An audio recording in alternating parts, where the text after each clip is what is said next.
안녕하세요. 50대 남자입니다.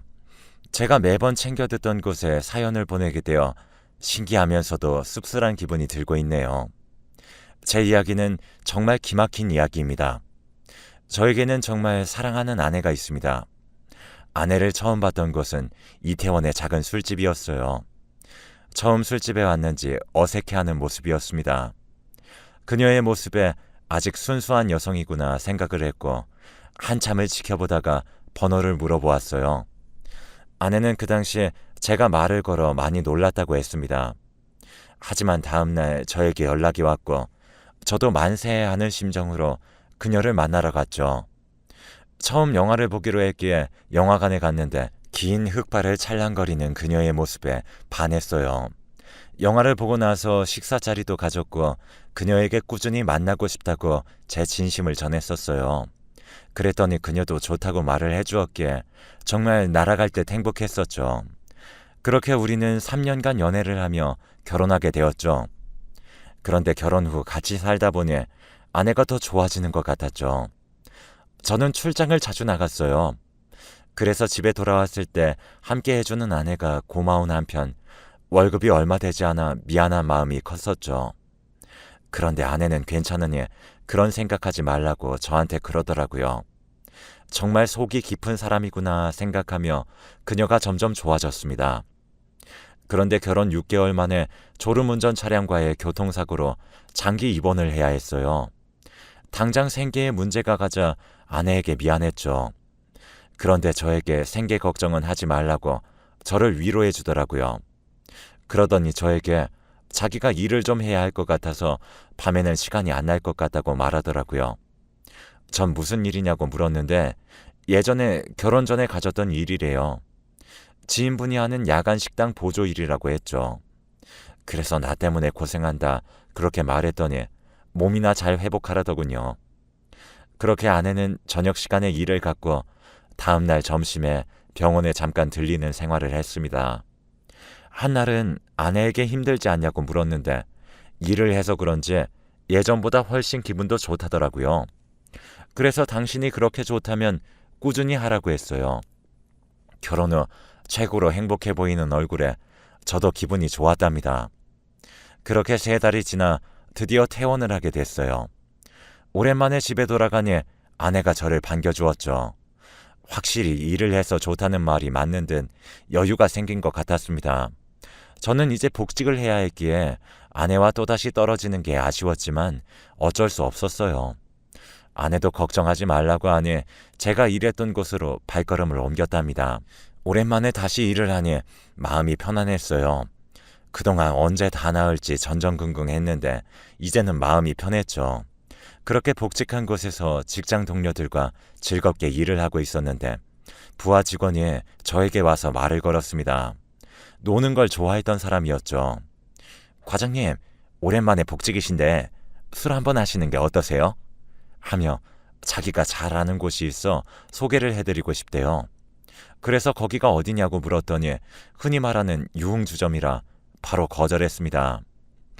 내가 사랑하는 아내가 있고 결혼한 지 얼마 안 되었는데 그런 말 하는 거 아니다 했어요. 그랬더니 네 하고 가더라고요. 이렇게 말을 하고 나니 갑자기 아내가 보고 싶어졌어요. 주말만 되면 볼 수 있다고 생각하며 하루하루를 버티고 있었죠. 아내와는 저녁부터 연락이 잘 안 되고 저는 아침부터 낮까지 안 되니 하루에 10분 통화하는 것으로 만족해야 했습니다. 그런데 그런 아내가 점점 의심스러워지기 시작한 사건이 생겼어요.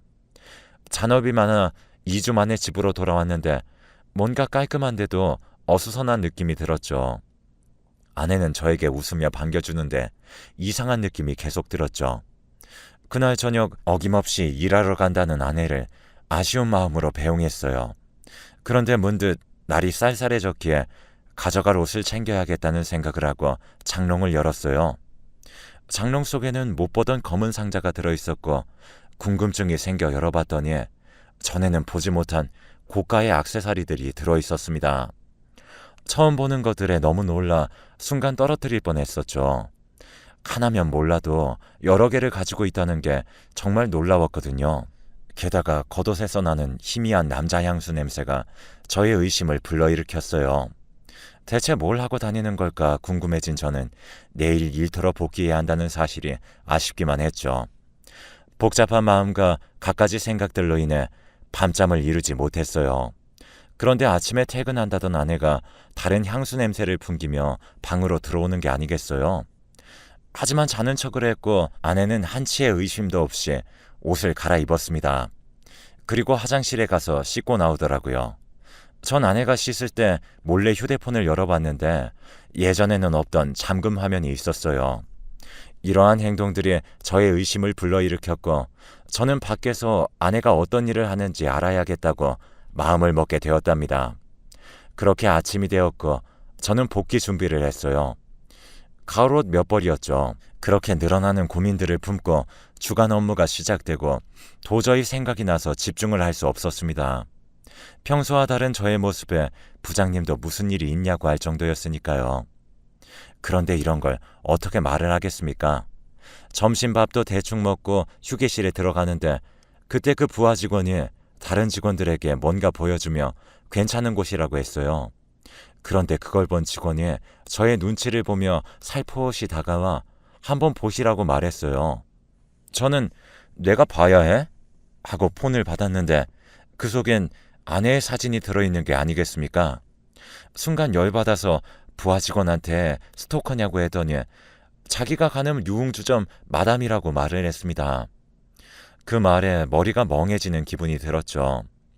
부하 직원은 이런 저를 눈치 못 채고 신이 나서 말을 계속하더라고요. 옆에 있던 다른 직원이 눈치를 채고 조용히 시켰어요. 저는 그곳이 어디냐고 물어봤고 부하 직원이 말해준 곳을 휴대폰에 기록해 두었습니다. 사랑하는 아내가 일하는 곳은 유흥주점이라는 사실이 정말 충격적이었어요. 처음에는 생활고로 인해 힘들어서 시작한 게 아닐까 하며 혼자 생각했지만 예전부터 하던 일이라고 했던 게 머릿속에서 미처 떠나지 못했습니다.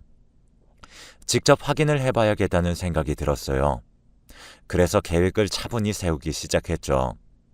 대번에 들이닥치면 아내가 과연 인정을 할까 싶었네요.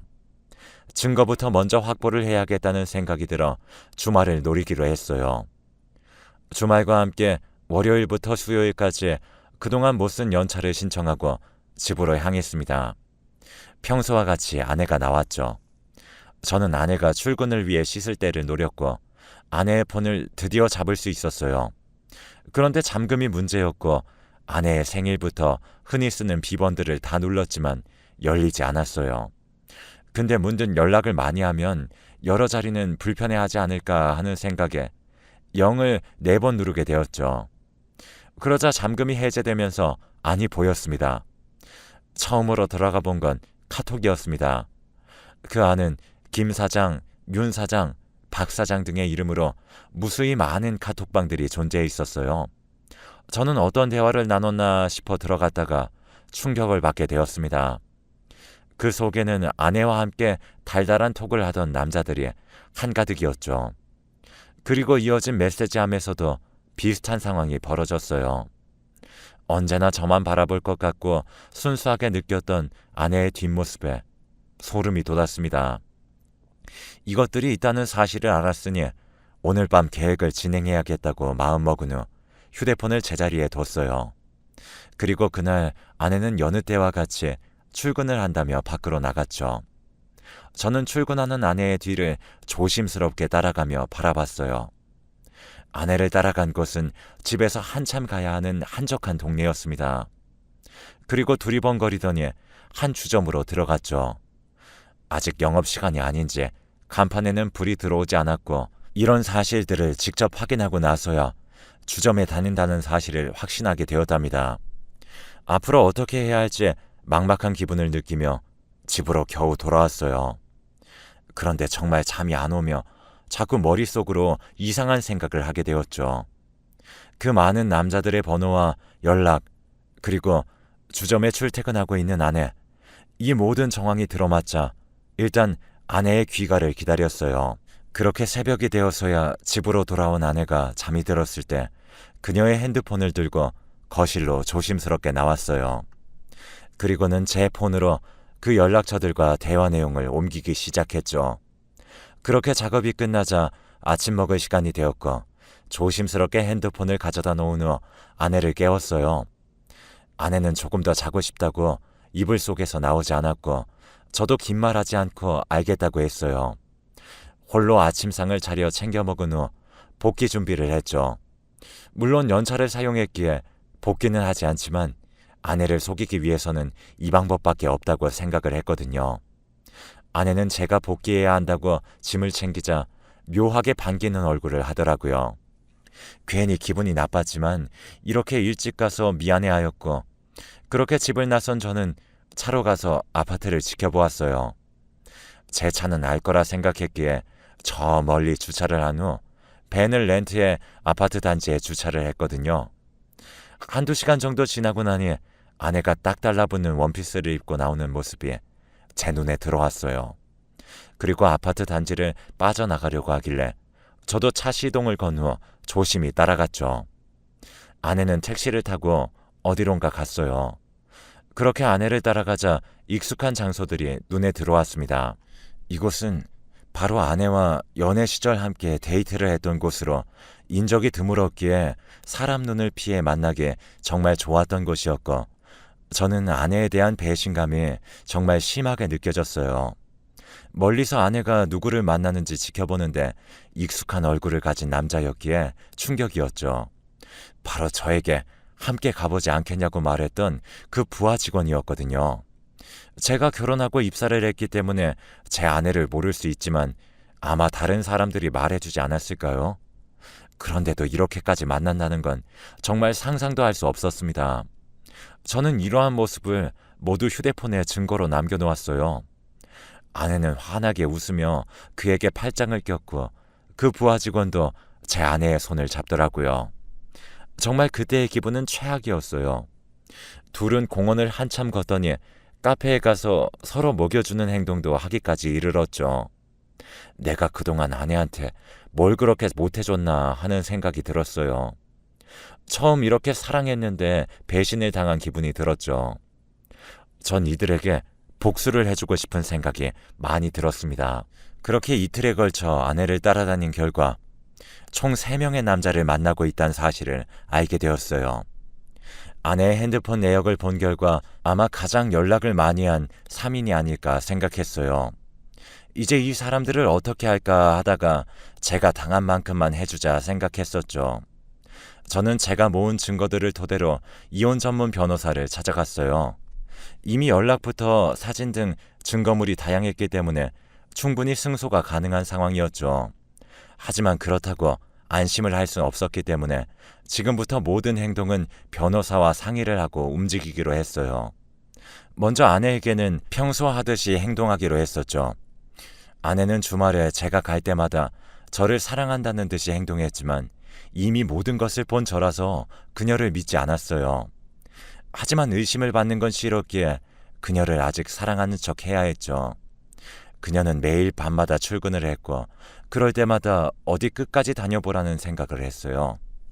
그리고 며칠이 지나 변호사와의 상의 후 진행했어요. 바로 아내에게는 이혼 소송과 남자들에게는 미자료 소송이었죠. 간통죄가 사라졌기 때문에 실질적으로 아내가 처벌받게 할 수 없어서 남자들에게 소송을 진행했어요. 송장을 받고는 놀라서 저에게 연락이 오더라고요. 아마 아내를 통해 알아내지 않았을까 생각했어요. 그런데 그들이 하는 말은 하나같이 똑같았어요. 자기들은 제 아내가 유부녀인 줄 몰랐대요. 만약 알았더라면 접근을 하지 않았을 거예요. 라고 말을 하더군요. 하지만 제가 그들을 어찌 믿겠습니까? 저는 그건 법정에서 모두 밝혀줄 것이니 그렇게 알고 있으라고 했어요. 아내는 제가 이런 사실을 다 안다는 걸 이제 알았는지 하얗게 질린 얼굴로 제 회사까지 찾아왔어요. 제 아내와 마주친 부하 직원은 저의 눈치를 보더니 슥 사라져버렸죠. 아내는 저에게 조심스럽게 다가왔고 제발 한 번만 봐주면 안 되겠냐고 물어보더라고요. 그래서 절대 안 된다고 했죠. 그랬더니 저에게 하는 말이 사실 당신이 병원에 입원할 때 집안 사정으로 인해 돈이 필요했어. 당신은 당장 일을 못하니까 라고 제게 그러더군요. 그리고는 결탄코 전에 이런 일을 한 적이 없으니 제발 믿어달라고 그랬어요. 하지만 이미 신뢰는 바닥, 그리고 그것이 설령 진실이라 하더라도 외도이기 때문에 용서할 생각이 없다고 했어요. 그리고 그 집도 내가 산 거니 당장 나가라고 했죠. 그렇게 집에서 아내는 쫓겨나게 되었어요. 하지만 저는 그곳에 들어가지 않았어요. 만약 그곳에 간다면 마음이 약해질까 싶어 회사에서 숙식을 해결했죠. 이런 제 모습을 곁에서 본 동료들은 힘내라고 한마디씩 하고 갔지만 그 시선마저도 부담이 되는 거예요. 부하 직원은 제 눈치는 물론 직원들 눈치를 보다가 자발적으로 퇴사를 하는 것으로 결론이 났다고 합니다. 그리고 다른 두 남자도 상황은 안 좋다고 해요. 소장을 보게 된 아내들이 난리가 났고 가정이 파탄날 지경이라고 하네요. 솔직히 어느 배우자가 바람을 폈는데 응, 나는 이해해 라는 반응을 보이겠나요? 오히려 그게 문제가 있는 행동이 아닐까 생각해요. 자신들도 지금 일이 커졌다고 느꼈는지 제가 일하는 회사를 찾아오셨어요. 하지만 저는 그들에게 차갑게 쏟아냈어요. 왜 유부녀인 걸 알면서 바람을 핀 거냐? 당신들은 지금 하고 있던 것을 그대로 다시 받는 것이니 나를 원망하지 말라고 하고는 공장으로 걸어 들어갔어요. 뒤에서는 저를 붙잡는 소리가 들려왔지만 모른 척 했답니다. 사실 아직도 생각하면 왜 직장까지 와서 저럴까 생각했어요. 이들과는 영원히 보고 싶지 않다는 생각을 했었어요. 그렇지만 앞으로 부딪혀야 했기에 또 보리라 생각했죠. 그렇게 1년이 지났고 아파트는 팔아 개인 원룸을 전세 내고 들어갔어요. 그 차액은 모두 은행 계좌에 넣어놓은 상태였죠. 아내와의 이혼 소송을 먼저 진행하는데 그동안 변호사와 제가 발품 팔아 모신 증인들의 증언으로 인해 아내 측은 상당히 불리해졌어요. 그럴 수밖에 없으리라 생각해요. 아마 아내가 어릴 때부터 함께 지내온 사이라 서로에 대해 잘 알지 않았을까 생각하고 있어요. 제가 데리고 온 증인은 그 가게에서 일하던 종업원들이었으니까요. 아내는 그곳에서 일을 하며 지냈다고 해요. 이혼을 하는 마당에 이젠 거리낄 것도 없다고 생각했겠죠. 증거부터 증인들이 제 손을 들어주자 판사님도 제 손을 들어줬습니다. 그리고 유책 배우자인 아내가 제게 위자료 3천만 원을 주기로 됐습니다. 그리고 남은 소송은 그 남자들을 대상으로 하는 위자료 청구 소송이었어요. 내가 당신들 때문에 이렇게 힘들었고 가정이 파탄났으니 너희도 위자료를 달라라는 소송이었죠. 물론 그들은 하나같이 그 사람이 유부녀임을 몰랐다고 법정에서 말을 했지만 종업원들의 증언으로 인해 그들의 주장은 거짓임이 밝혀졌습니다. 그렇게 각자 2천만 원씩 저에게 위자료를 지급하는 것으로 소송이 끝났어요. 하지만 그들도 가족이 있었기 때문에 그들끼리의 이혼 소송은 아직 남았다고 생각해요. 멀쩡한 가정을 이뤄놓고도 타인에게 눈을 돌리는 그 모습을 보니 정말 속이 안 좋아졌어요. 솔직히 바람이나 불륜은 저와 거리가 멀다 생각했습니다. 하지만 이번 일을 겪으면서 아니구나 생각했죠. 게다가 아내는 일반적인 바람이 아니라 주점에서 근무를 하며 다른 사람들을 만나기도 했기에 영원히 그 꼬리표는 따라다니지 않을까 생각했어요. 모든 소송이 끝나더니 이젠 전 아내가 된 그녀가 저를 노려보며 내 인생 이렇게 망쳐놓으니 기분이 좋아? 라고 묻더라고요. 그래서 저는 아니라고 말해줬어요. 누가 다른 사람 인생 망치는 걸 좋아하겠어요. 다만 나는 정말 당신을 사랑했기에 이런 사실을 알았을 때 배신감이 들었어. 라고 말하며 2번 다시 보지 말자고 했어요. 그러고는 정말 본 적도 소문을 들어본 적도 없었죠. 남자들은 들리는 이야기론 아내들에게 이혼을 당했다는 말들이 들렸어요. 부하 직원은 그래도 퇴직으로 끝난 걸 정말 다행으로 여겨야 할 텐데요. 이제 30대 중반이 된 저였으나 새로운 사람을 만나는 것이 매우 두려웠어요. 그래서 여자들에게 거리를 두고 지냈는데 이런 저에게 다가오는 한 사람이 있었습니다. 바로 지금 와이프인 지연이었죠. 이 사람은 우리 회사에 입사한 어린 여자였어요. 저는 그 당시 상처가 컸기 때문에 거들떠 보지도 않았는데 그런 모습이 좋았다고 하더라고요. 아직도 그게 뭐가 좋은가 싶긴 해요. 그녀의 고백을 계속 거절하던 중 고백데이라고 불리던 날에 그녀가 고백을 했고 저는 결국 승낙했죠. 그렇게 1년의 연애 기간이 지나 저는 재혼을 하게 되었답니다. 처음에는 그녀를 믿지 않았어요. 하지만 시간이 지날수록 보이는 그녀의 진심에 마음을 열고 다가가자 걷잡을 수 없이 감정이 살아나기 시작했죠. 그녀는 이전에 제게 어떤 일이 있었는지 동료들에게 들은 것 같았지만 말을 꺼내지 않고 있어요. 오로지 제 기분이 좋아지길 바라며 밝고 활기차게 생활하고 있답니다. 그런 모습이 정말 귀여웠어요. 나에게 고백을 해주고 행복한 가정을 꾸리게 해준 아내에게 고마워서 결혼 기념일에 고급 레스토랑에 예약해 가게 되었습니다. 생각하지 못했던 서프라이즈에 아내는 감동받은 듯 하였습니다. 식사를 하고 있던 도중 맞은편 테이블에 전 와이프가 앉아 있었습니다. 저는 깜짝 놀랐지만 생각하지 못했던 장소에서 보게 된 거에 대한 놀라움 뿐이었지 별다른 감정은 없었어요. 변하지 않는 모습에 한심함만 느껴졌죠. 여전히 남자를 사귀며 살고 있는지 그녀의 맞은편에는 젊은 남자가 앉아 있더군요. 그녀의 모습을 보고 제 맞은편에 앉아 있는 아내의 모습을 보자 저는 정말 행복한 사람이라는 걸 다시 한번 느꼈습니다. 그리고 지금 아내에게 더욱 고마워졌고요. 이렇게 저도 변화하고 있다는 생각이 들기 시작했고 지금은 슬아의 아들과 딸을 하나씩 낳아 현재 아내와 행복한 시간들을 보내고 있어요. 이제 고등학교, 중학교에 올라가는 아이들이 건강하면 좋겠다는 말과 함께 아내에게도 한마디 하고 싶었어요. 이런 상처 많은 나를 선택해줘서 정말 고맙다고 생각해. 앞으로도 우리 영원히 사랑하며 행복하자. 그리고 불륜을 저지른 그들은 꼭 합당한 처벌을 받으면 좋겠어요. 제 이야기는 여기까지입니다. 들어주셔서 감사합니다.